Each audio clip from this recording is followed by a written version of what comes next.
All right, let's go to Tim Walz. This was the other story I really wanted to talk about. So Tim Walz got a little bit of humble pie. We brought in Royce White on the show on Thursday, first post-election show. Jesse couldn't be here for that show. Doesn't that suck? Donald Trump wins. This is like literally what he's been waiting for 4 years. And he had something else going on Thursday. MAGA Jesse. That was so sad. So this is the first time we get to talk to you about Trump's great win. And then we'll get into how's he doing so far, right? Yep.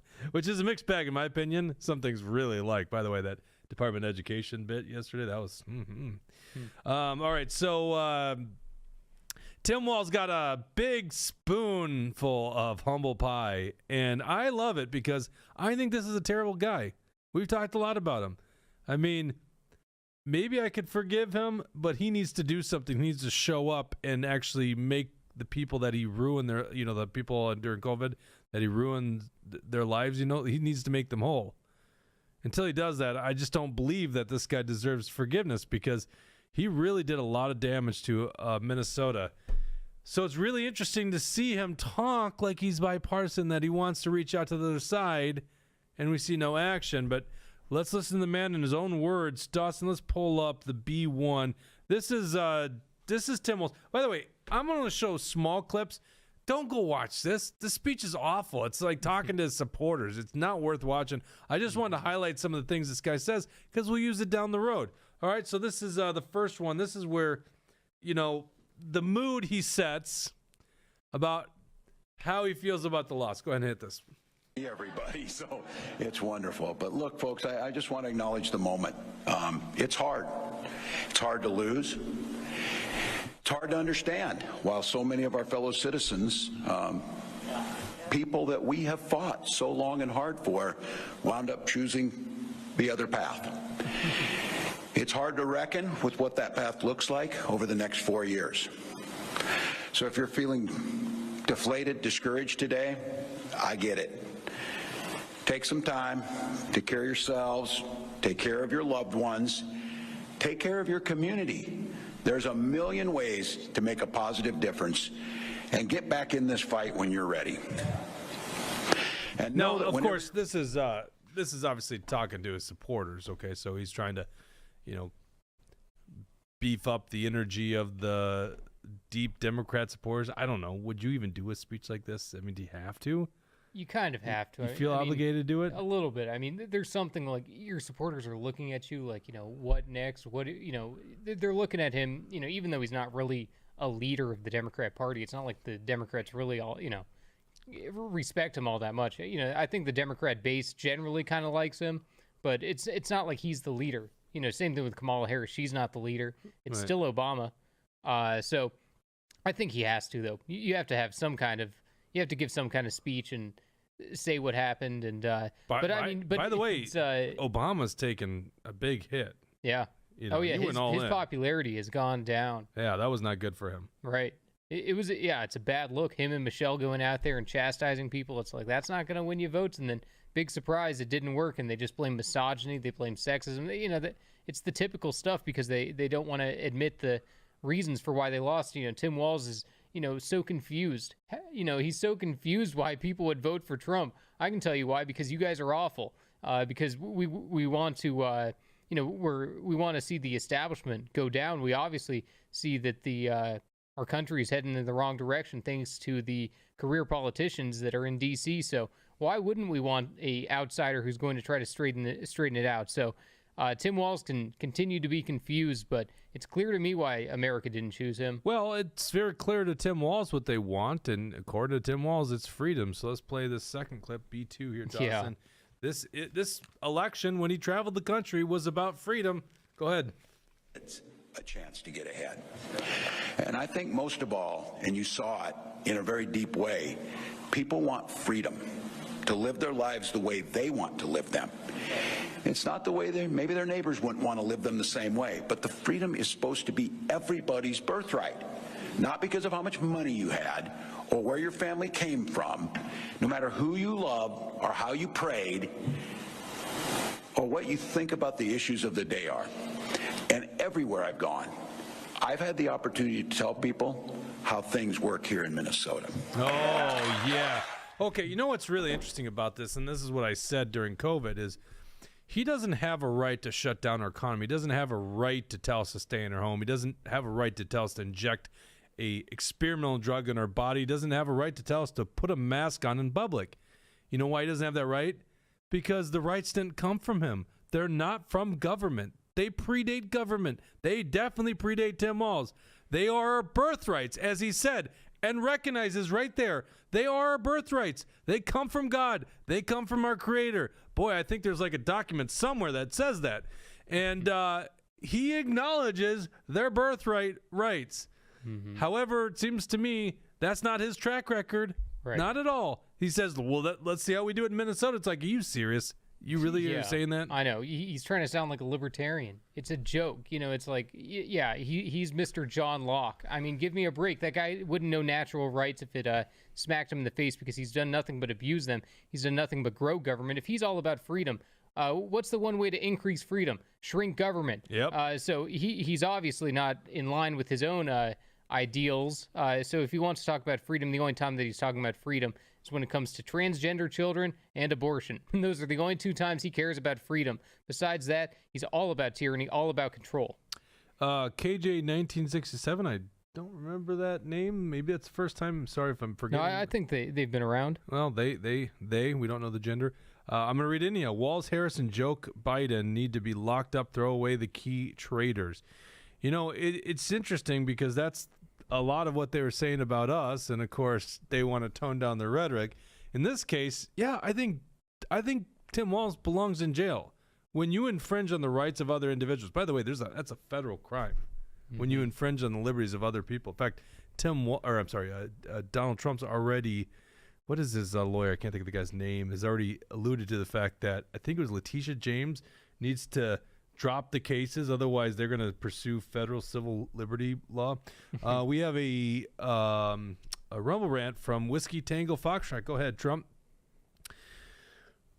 Tim Walz's women supporters are shaving their heads, never using deodorant again, and never sleeping with men again. Thank God they will stop breeding. That is a fair point, Whiskey Tango Foxtrot. A fair point. The issue is they weren't breeding really to start. Right. I've been seeing, there's lots of people reacting to the crazy TikToks and whatnot of, people losing their minds, especially women. Women are losing their minds right now. And honestly, I was thinking about it. Like, could you imagine being a feminist? Like, you're a hardcore feminist. That's your number one thing. That's how that's your persona. That's how you identify yourself. You think Kamala Harris is going to win because the media has been telling you that Kamala Harris is going to win. And you think that there's no way that, that anything else happens. And then next thing you know, election night comes. And, all these feminists all of a sudden have to deal with the fact that Donald Trump, their arch nemesis, the person they hate more than anybody else, is coming back. It's a dose of reality that, some people have to live with. And they like you said, yeah, I mean, people are freaking out and to the point that they're shaving their head, they're not using deodorant. And, that's the state of the liberal woman nowadays. They've gone completely overboard. And they obsess over abortion, even though 90% of them will never have an abortion. So it's just interesting to see the hive mind of the liberal women because it's completely sent them off the deep end. Yeah, I mean, like a little fraction of it. Like it's not. No, I think almost all women are voting on abortion. No, well, almost it all seems liberal, to be a big young portion. Women, yeah, young liberal women are voting on abortion. But I'm saying, like, to take these measures, not wearing deodorant, all that kind of stuff. I think it's a small faction, There's some, yeah. Yeah, but I mean, it's a growing faction. You can't deny the fact that there'd be people on the other side if Trump would have lost that would be providing material to the left as well. Well, I mean, it would have been stolen in that case because obviously we just won the landslide.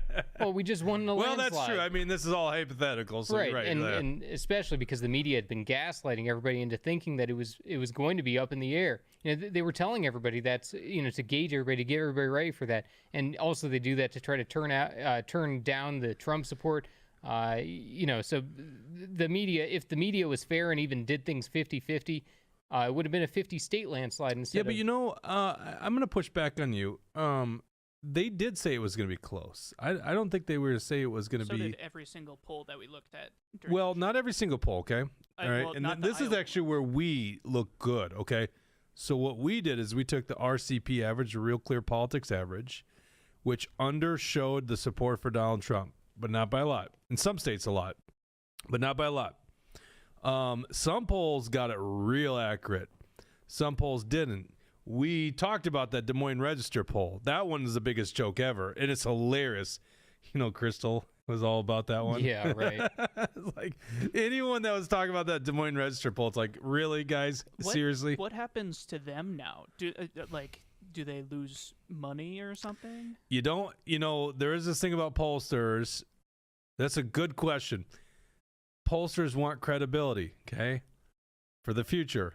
However, there's a portion of the left that really, really want to do anything they could to deliver that election for Kamala. Unfortunately, it was too big of a landslide for Trump. I shouldn't say big landslide. You got to understand, he won the popular vote by over 4 million, but it's not like that's equates to the battleground states. It was still a pretty close election. Now, Arizona, whenever they get done counting in 2 months, shows Trump had 5-6 points. Georgia went by a lot. North Carolina went by a lot. Nevada actually went by a lot. Yeah, and they're Michigan and Wisconsin were still like a point. Right. In Arizona, it's a little sketchy. They're saying that 4.5% of people that voted for Trump didn't vote for Carrie Lake. That's a large amount of people. It is a large amount. 4.5%. And it's not like there was a Libertarian or a Constitution Party. It was Carrie Lake, the Democrat, and a Green Party. Yeah. And I'm supposed to think that 4.5% of Trump voters said, I'm going to vote for Trump and Ruben Gallego? Doesn't make a whole lot of sense to me. Yeah, I'm not an expert on that. That one, I mean, it's Arizona, so we shouldn't expect anything fair to come out of there. Well, why does it take them so long to count votes? It's ridiculous. Right. Yeah, they want to say it's their process, but obviously the rest of the states aren't having the same issue. And you brought up breaking points. They had an interesting town hall. They bring voters in for a little panel discussion. This was months ago. It was when Biden was still in the race. It was during the primary. They had all these Democrats on. At the time, they asked them, do you think Kamala Harris could beat Donald Trump? None of them thought he could win. They said not in a million years. And, so the media, that's the thing. If you would have asked Democrats a year and a half ago, should we put up Kamala against Trump? They would have said, hell no, no way. That's the worst idea ever. They all knew she would have lost. But it was all because of the media propaganda and making people believe that, no, she's actually a rising star. We all loved Kamala from the beginning, even though they knew that wasn't the case. And it shows how quickly they can change the perception of people. Because there was a lot of people on the left who thought Kamala Harris sucks, and then all of a sudden she's the nominee. They think the world of her. Well, that's actually a great point. So they definitely were gaslighting us there. The problem is they also were reporting on polls, and it was actually quite close, okay? Now, the reason we predicted Trump was going to win on the show a week beforehand, okay? And by the way, we didn't predict the Republicans would take back the Minnesota House. So it's not like we're just like, yay, go Team Red. We're predicting what we see. And the reason we predicted it was whatever the RCP average was, not some modeling, just take the averages of the major polls, whatever that is, it's going to undercount Trump support to the point where the day before, the only swing state I didn't think was going to go Trump, and it was more of a gut, was Michigan. My electoral map had, 297? And he ended up with 312 because he took Michigan. And did you?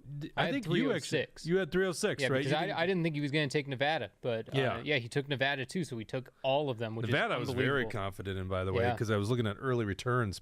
Michigan was the one that scared me, actually. Everyone was like, "Well, the Muslim faction, and I was like, I don't know if that's enough." But and their GOP is so pathetic. But yeah, I think actually Michigan was even a bigger margin than Wisconsin, if I remember right. So, and I was pretty confident on Wisconsin. All right, let's get back to Tim Walz. So then Tim Walz talks about how he respects democracy and doesn't want to demonize, or we shouldn't demonize, the other side. Go ahead and play the B3 there, Dawson. As long as I'm governor of Minnesota, we'll be a state that respects democracy, a place where we're proud of our civic debate and where we don't demonize people who disagree with us. Okay. All right. So, yeah, it's like Minnesota, the land of freedoms and democracy. Like, Yeah, it just the bugs Nazi me that rally. people. He called it a Nazi rally, but he says don't demonize. Really, He literally called us. You demonized us right before the election. No wonder we didn't vote for you. He literally called like MAGA people. I mean, it literally. He said, "You know what's going on. It wasn't a coincidence that they're doing a rally in Madison Square Garden where the Nazis did one in 1939, which is just the dumbest thing ever." And the media went with that too, by the way. That's demonizing to the worst part of society. Like when you call people Nazis and you call them like Hitler, which I'm pretty sure he called Trump Hitler, that's the demonizing that goes as far as it possibly goes. Right, and it shows how ridiculous it is. If Hitler won an election, do you think that Tim Walz would be conceding and accepting the results? I mean, it's ridiculous. If Hitler won the election, people would be having a complete freak out. It shows how they're unserious with their attacks, and when they throw out those labels, it completely diminishes the value of when you call someone a Nazi, because then nobody thinks it's legitimate anymore.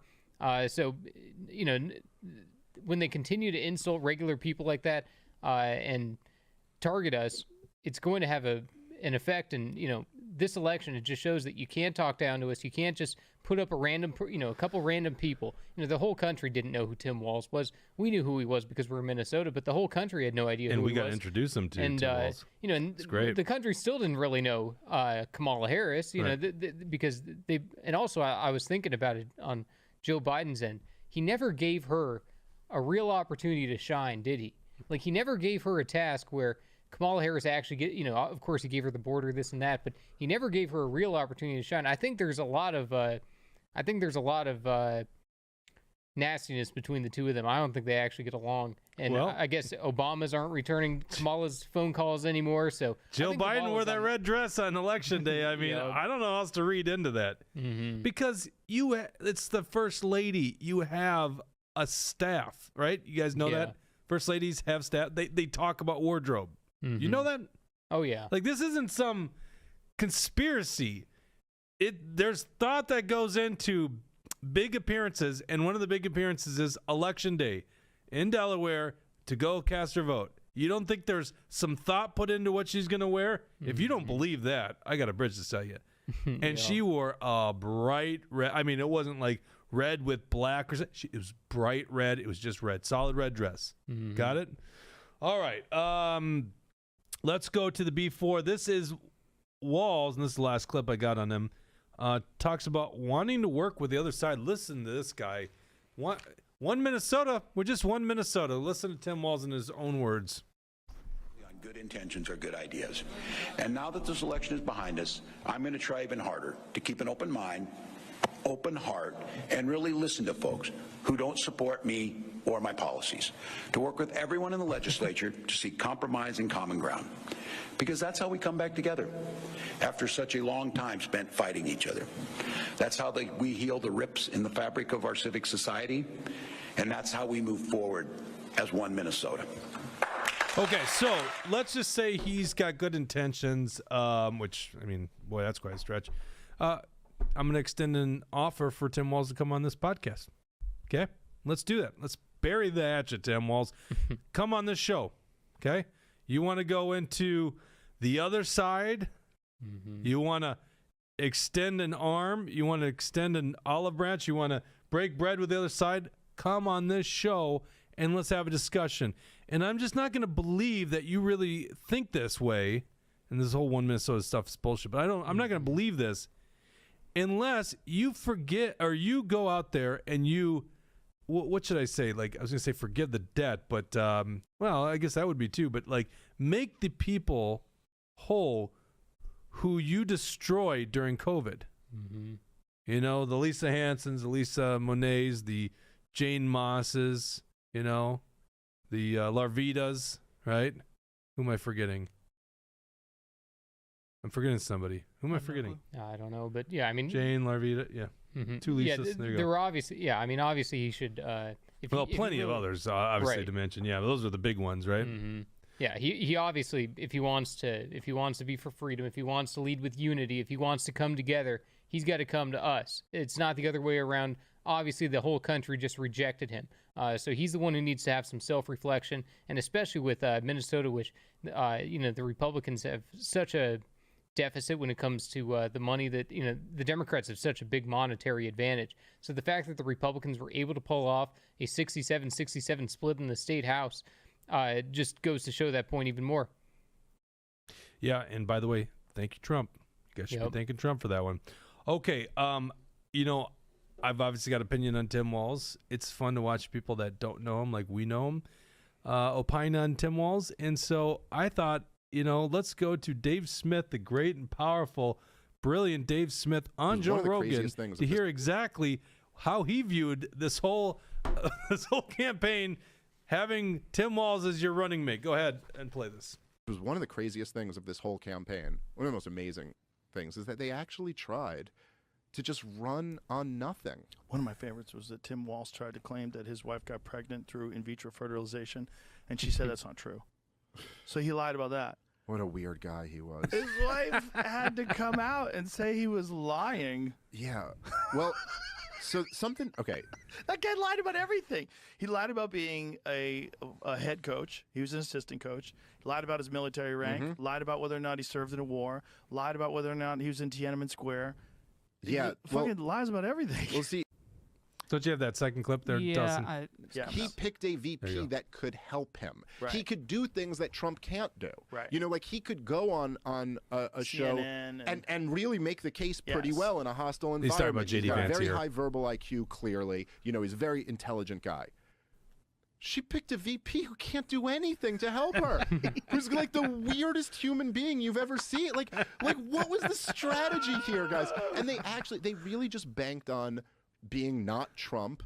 That they go, all of the things that she ran on 4 years ago, she walked away from every position and didn't have an answer for any of them.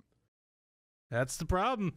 I mean, we could do a whole diagnosis on what went wrong with Kamala, but I feel like the last 3-4 months we've pretty much talked about it ahead of time. I would have never guessed that Walz was going to be as weak of a VP contender as he was. I thought he would have performed a little bit better. I would have thought, especially that debate performance, he looked awful. I expected better out of him, and especially with the interviews, he can get. He can do an interview, especially if it's a friendly interview. He can go on to mainstream news and answer those questions. He's perfectly capable of that. So I was surprised to see how badly he did, and especially the impression that he left off on the American people. He's a liar. That's what people see of him.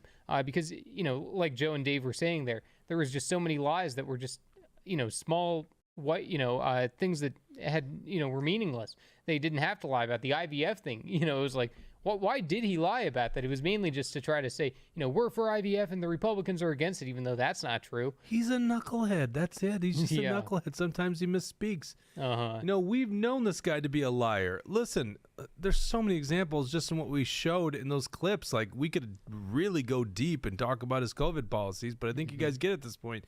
His speech the other night in Egan, he's talking about democracy and being for freedom. He wasn't for any of that kind of stuff. He also said, I didn't clip that, he's like, and we will stand here in Minnesota and let a woman choose what she's going to do with her own body. It's like, you force vaccine mandates on female state employees, and you say this stuff. So, yeah, he lies all the time. Now, here's the thing. And, on Dave Smith, one last thing, too, where, I started watching one of his latest videos because he is addressing the Libertarian Party. I mean, the Libertarian Party had their worst performance in years. They got 5th place. I mean, this is the 3rd biggest party in America. They got 5th place. They lost to a guy who dropped out, RFK, and they lost to Jill Stein, who was on less ballots than them.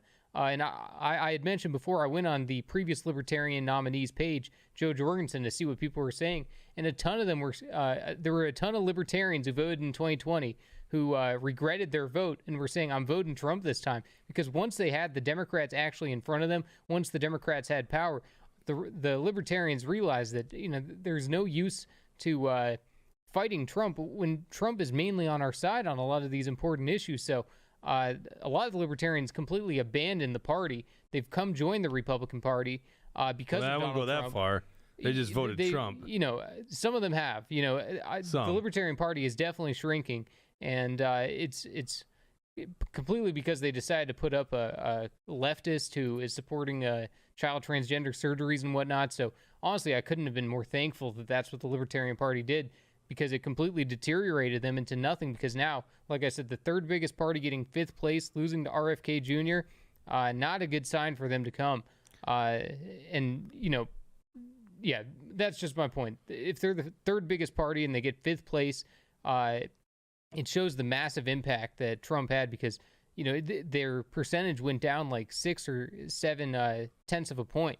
That means almost 1% of people that, went Libertarian decided to either go for Trump or, Kamala. But, obviously the majority of them went for Trump because Trump went and spoke to the Libertarians. He promised a education secretary or some secretary that's going to be a Libertarian. So the Libertarians weighed the pros and cons, and obviously Trump is the most Libertarian president in modern history. Okay. Who would be more Libertarian in modern history? I mean, I don't even think. What does that mean? Like they're on the To scale JFK. To JFK? Like, I mean, It's Trump. Is there even a winner? I don't know if there's a winner out here. Trump, How's yeah. Trump grew the government? Well, The not government was really. larger when he left. Congress grew the government. Trump's had a more humble foreign policy, one that I'm more And aligned on with for regulations, sure. he But definitely shrunk the well, he government. On definitely foreign did that. policy, Maybe ending on the that. wars. Maybe on that alone, Yeah. then you get the award. But I mean, it's like